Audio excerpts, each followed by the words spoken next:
Let's talk Tanya for the 20th of Cheshvan. In yesterday's Tanya, the Alter Rebbe explained that every single Jewish person has to fulfill all the mitzvahs, all 613 mitzvahs.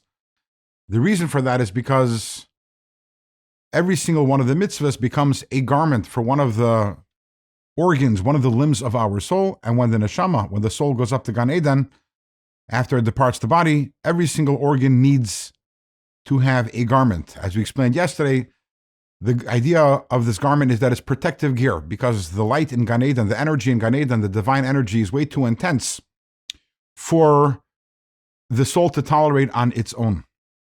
And we explained yesterday that the garment, this protective gear, it needs to be constituted of the same substance as the light itself.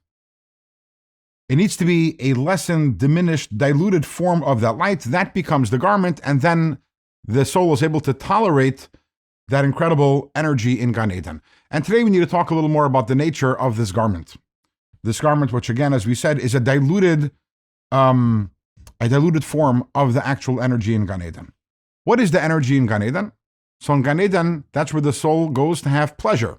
And why is that? Because the light in Gan Eden is the light of God's pleasure, which is called in Kabbalah the oineg, the tainug, the pleasure of God. As we know, that pleasure is a very, very deep and intense expression of the human being. So when we're talking about God's pleasure, we're talking about something very deep, very intense within God himself. And that light is revealed within Gan Eden. That light is revealed in paradise, and that is what the souls take pleasure in. Now, on the one side, we have pleasure, and on the other side, we have desire. And in Chassidus, it is explained at length.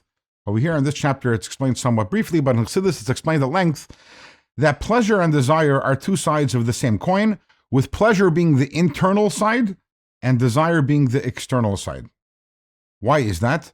Because when we desire something, why do we desire it? We desire it because it will bring us pleasure. So pleasure is the root, the source of desire. Whenever you see desire, you know that behind it, the internal dimension of that is the pleasure. And by the way, the same thing is the other way around.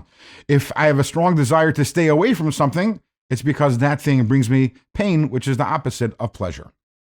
So if desire flows from pleasure, it's a product of pleasure. I desire something because of the pleasure I get from it.